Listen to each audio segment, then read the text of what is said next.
I'm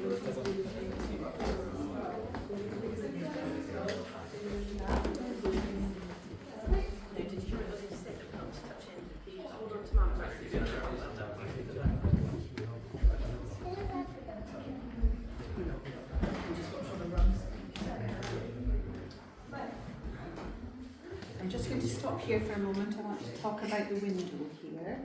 Oh, sorry. Come forward. Thank you.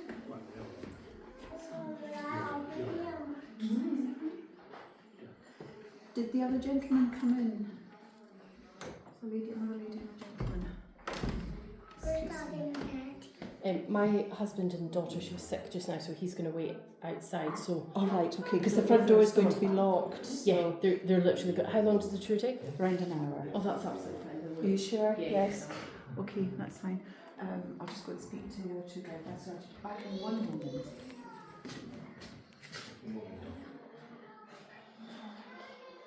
What's wrong, Vicky? That's fine. Okay. Right. So, this window shows the Brodie family coat of arms. And as you can see, there's lots of different symbols within it. But at the top, we have a fist holding 3 arrows. Brodies of Spiny, which is to the east near Elgin, and the Brodies of Lethen to the west near Nearing. At the bottom is the Brodie family motto, Unite. And we're now going to make our way upstairs into our lovely dining room. And when you come in, do look up at the rather unusual ceiling.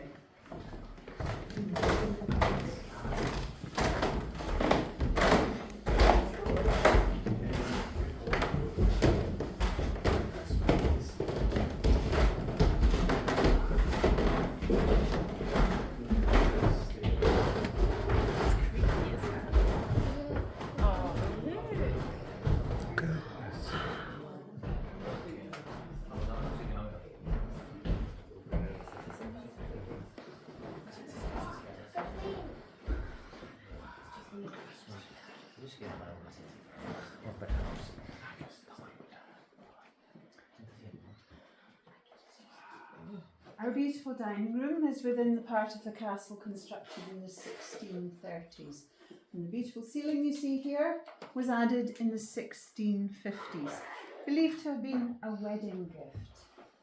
It's known as an allegorical ceiling because it tells a story. But would you like to guess what it's made from? Yeah. What is it made of? What is it made of? Would you like to guess? Would anyone like to guess what it's made Wood? from? It does look like wood, sir, but actually it was painted this colour when the wood panelling was added in the 1850s. Originally paler in colour, you can see here, made of plaster and constructed by craftsmen from the Mediterranean region. So I'm going to begin above the door we came in. Each of the 4 corners holds an image to represent one of the 4 elements. So here we have some double-tailed merfolk to represent water. And then here we have an image of Mother Earth. Here to represent air we have some cherubs. And here the final element of fire is represented by the phoenix. Fire, yes. Above the mirror we have Scotland's national flower, the thistle, along with the crown. And then above my head, Scotland's national animal, the unicorn. Over in the playful garden you may have spotted some metal statues of unicorns. In fact, all the installations in the garden have a connection with the known as Chinese armorial ware. The blue pattern is printed on. But the centre of each piece contains the Brodie family coat of arms, and that has been hand painted on. What's interesting is that 2 pieces in this room contain a mistake. Do you remember the family motto from the window downstairs? Unite. Unite, that's correct. Now this plate says something different. Would you like to read what this one says? Auntie. Untie. Untie. So rather than unite, which means to bring together, of course, untie, to take apart. It's not deliberate, however. The painters would have had no knowledge of the English language. It's a slip of the brush, but it's completely changed the meaning. What is lovely is that these pieces remain intact.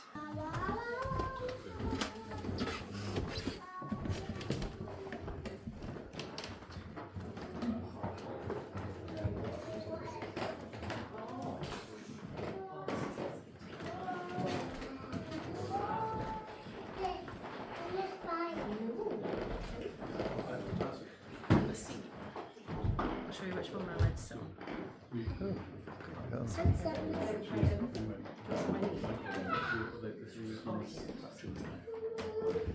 That's no problem. What I can do is radio for someone because you've got a plan downstairs. And to Sarah.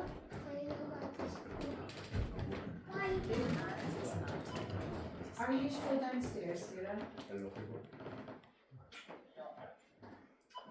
I have a family group who've decided they're going to leave. They've got a buggy in their entrance hall. Could you assist them? They're on their way down the stairs now.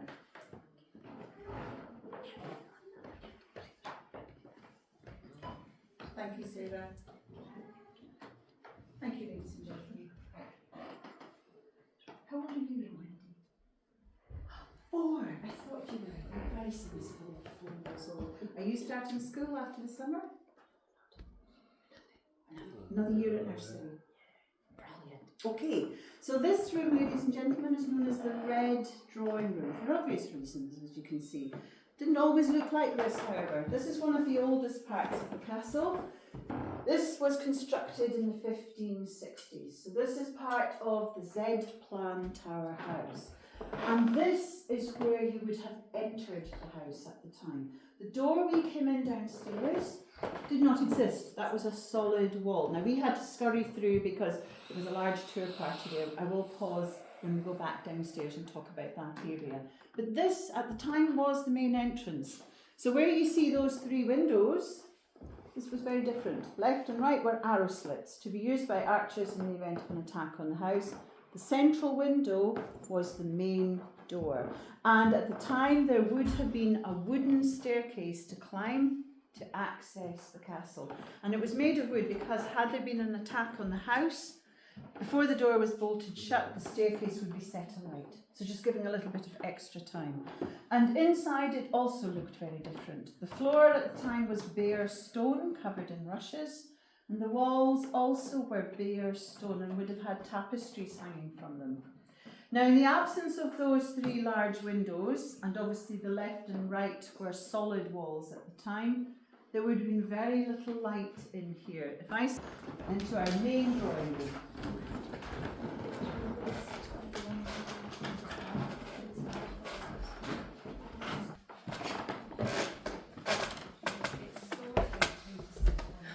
I've never sat down. I would love to. Just fear not.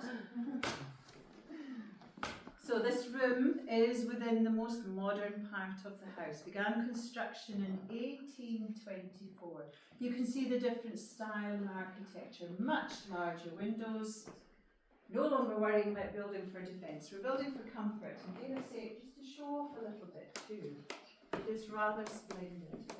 Now I'll tell you a bit more about the construction of this part in a moment, but first of all I want to draw your attention to the largest painting in the Brodie collection.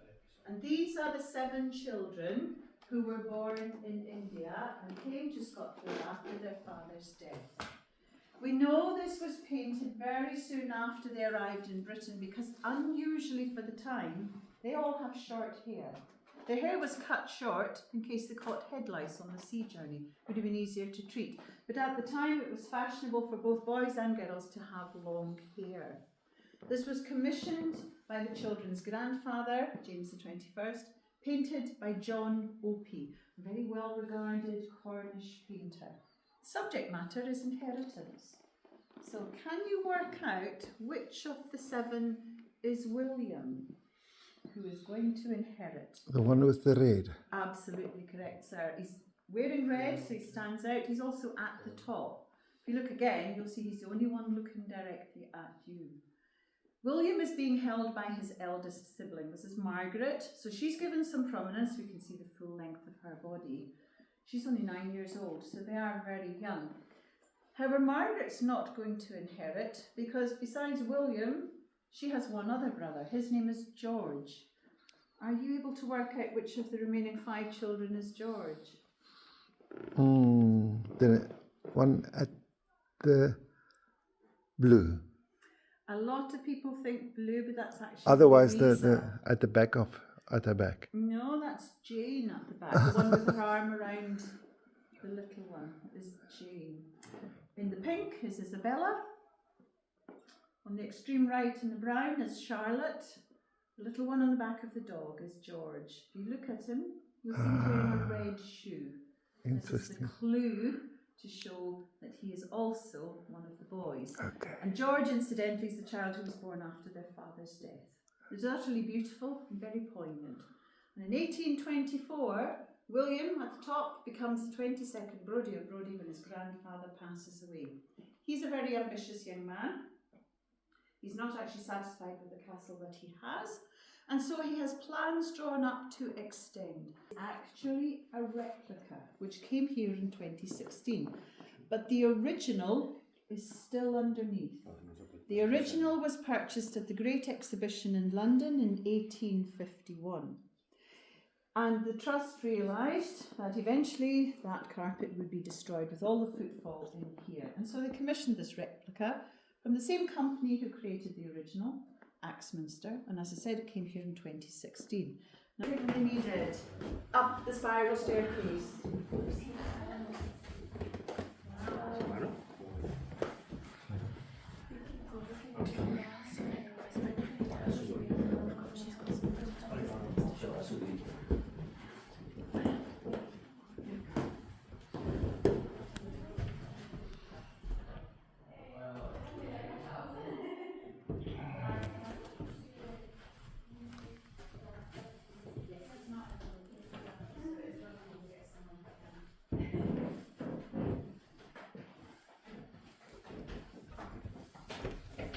Ooh.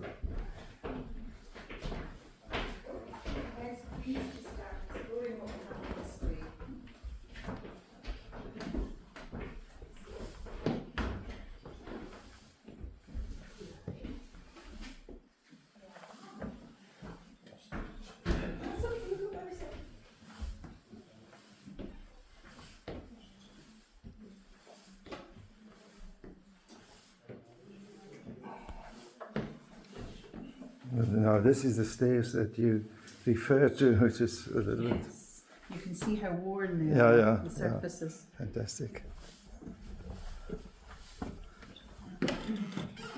Ooh. So as I said, this is our gallery space, but we're above the red drawing room. In the 1560s, this was the family sitting room. The spiral staircase you saw downstairs is the other side of the white door.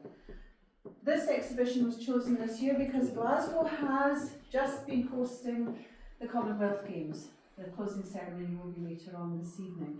But all of these activities were enjoyed by the Brodies. Ninian and his older brother Michael enjoyed sailing across the duck pond at the edge of the estate, and this is the boat that they did so in. Now,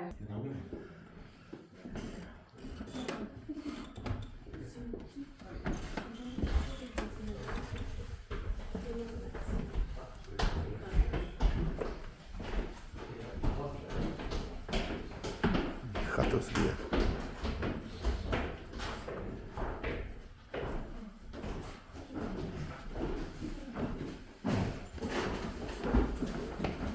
if you would like to, you can sit at the table with some chalkboards in.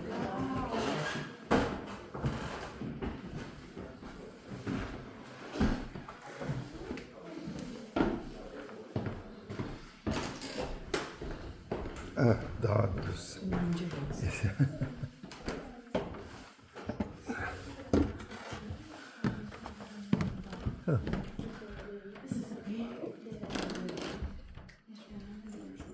So here we are at the top of the house, and this is the day nursery. This is where the children would have spent much of their time. They would have had their meals here, and they would also have received their education here from their governess. The children were principally looked after by Nanny, a very loved and trusted member of the household. And her job was not an easy one. She was basically doing everything the children required. So making sure that they had clothes to wear.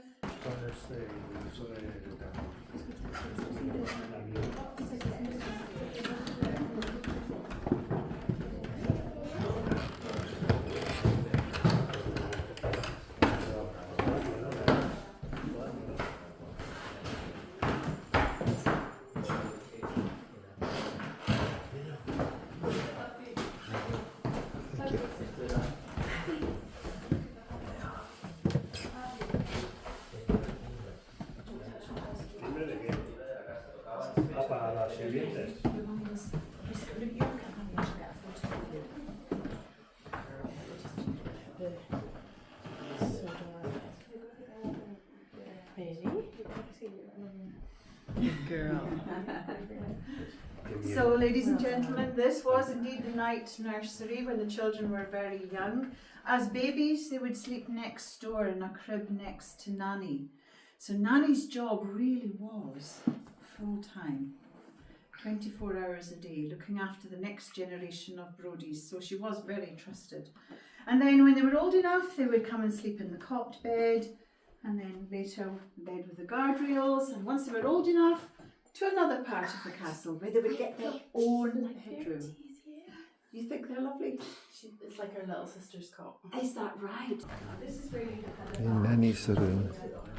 He's the nanny saloon. here in front of the fire. Another bucket, yes. Another bucket. And what's that, my dear? Bertie has a bath. Oh, yeah, Bertie her has a her bath. little sister's called Verity. Ah, of the Brodies. Please do take care on the stairs on your way down.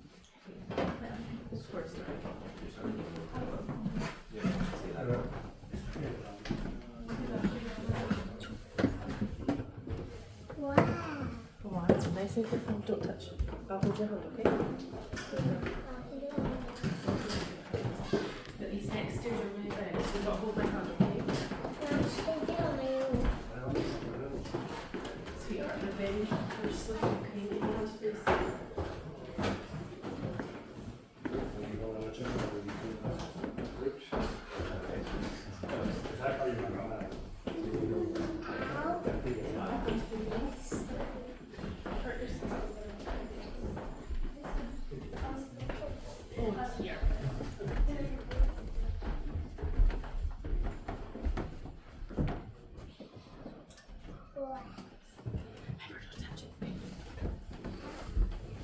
That's a cool bathroom.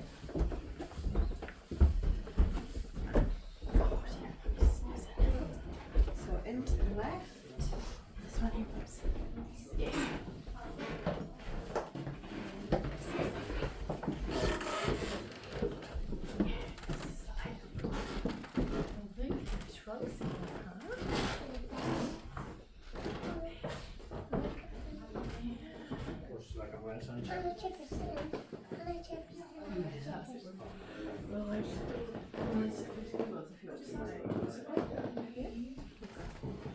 Neat. And this was a guest bedroom. And as a guest, you would have had this bedroom, the dressing room next door, which you'll walk through as you leave. And from the 1920s onwards, the bathroom you have just passed. Now that was the first bathroom to be installed here in the house. Quite interesting, it came to the guest area rather than the family area. Important to make a good impression socially though, and the Brodies did that very well. Now some of the furniture in here is really rather lovely. The chaise in front of the window is covered in a piece of fabric which was embroidered by members of the family, but it wasn't discovered until the Trust took over the building in 1979.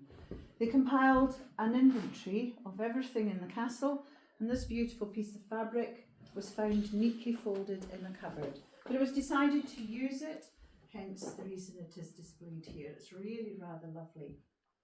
Now, of course, we're in the north of Scotland. It can get very cold here. No central heating in the castle. Coal fire was very important, and that's also why you needed to have a beautiful four-poster bed. you can close the curtains at night and just retain some warmth. And the canopy across the top is going to prevent any unwanted bugs or beasties falling on you during the night. Gentleman's wardrobe.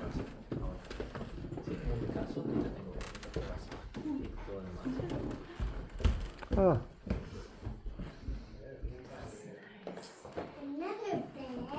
Another bed, There's yes. so many beds. So you had a choice of bed. Now ladies, of course, wore very wide crinoline dresses which had a hoop at the bottom. When the hoop's removed, the dress falls a few more centimetres, so you need a substantial height to store them so they don't become crushed. And a maid would use something similar to this, but with a much longer handle to hook the dresses up onto the hooks that are inside the wardrobe. And ladies did change twice, if not 3 times a day, so that's a lot of fabric to look after. You're doing ever so well, Julia. It's a lot of time for a look at my life.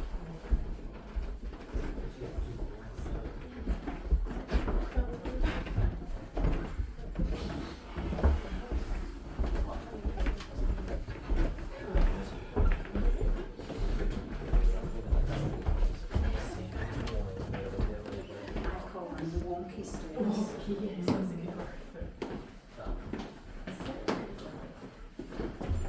Where are you visiting from? Oh, we're just in the next. All right. It's our baby's second birthday today, but she feels a bit sick there. So, but I don't think she just settled anyway. It's really tricky. It is really really tricky. Going into the library. Have you got lots of books at house to get in here? Yeah, lots and lots of books. Well, we have lots of books in here.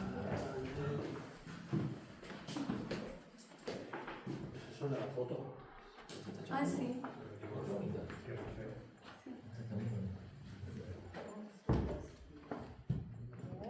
I bet all your books are really bright colours as well. But these aren't, are they? No, these have been damaged by the sun. All the sunlight has made them fade. At one time they would have been all sorts of colours. So this too is part of William's extension to the house. We're beneath the drawing room. This houses the Brodie collection. It consists of almost 6,500 books and volumes. The oldest in the collection is from the mid-1500s and the newest from the 1970s. And they cover an enormous range of subjects. But these 2 central columns house books all about gardening. And that's because of this gentleman. This is Major Ian Brodie. As you can see from his portrait, he was indeed a military man. This is the son of Hugh and the father of Ninian. He served in the Second Boer War, was decorated for his service in World War I. And when he retired from the army, he lived here on a permanent full-time basis with his wife, Lady Violet. They had 3 sons, David, Michael and Ninian. Now Ian was a real family man, but he also had another passion, and that was one particular flower. And that flower was the daffodil. Here at Brodie, because of Ian's formal tartan, the dress Brodie with the red background, which would be worn to all formal occasions. Now when he and Helena came to live here, they very quickly realised they really could not afford to maintain this beautiful building, because now the roof was leaking and he didn't have the funds to do a full repair. Ninian was like his parents. He was determined he was not going to sell the collection, and instead he reached out to charitable organisations with a view to one of them taking ownership. And ultimately he reached an agreement with the National Trust for Scotland. In 1979, ownership of the castle and the estate moved from the Brodie family to the trust. The agreement was, however, that Ninian could live here in the castle for the rest of his life, and it was he who occupied the Laird's apartment, a beautiful 7-bedroomed apartment. Now, although he lived there, he spent most of his time right here, greeting visitors as they came in the front door. He conducted guided tours, doors opened to the public in 1980, and when he became more elderly, he would sit in a chair here next to his portrait. So visitors would come in, they'd look at the elderly gentleman, often wearing the kilt, more usually tartan trousers. Ask me about, and I'll be able to help you. But thank you for now, ladies and gentlemen. I hope you've enjoyed hearing about this wonderful family and their amazing home. Thank you. Thank you so much. My pleasure. My pleasure. Neem hom. Dis ons is nou klaar met die toer, maar hierdie is nou die binnehof. En ek neem aan die vertrek wat ek nou net afgeneem het is die kombuis. Maar kyk hoe mooi is dit. Hier is die wasmasjien.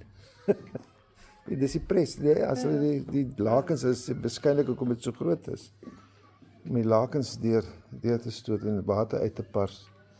En daar staan die Brodie Unity.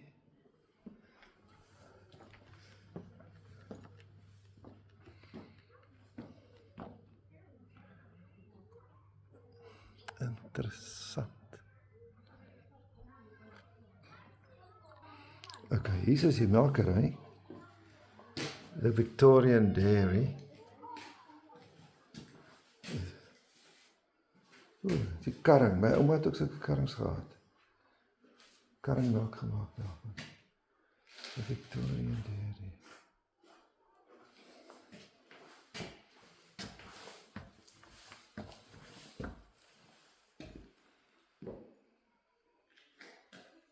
Het seker kaas gemaak.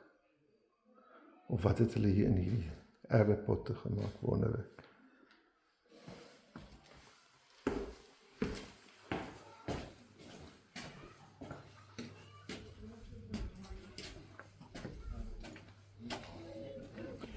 En daar sit my Skotse familie. Hierso, kyk gou, kyk mooi vir 'n foto, sussie, kyk.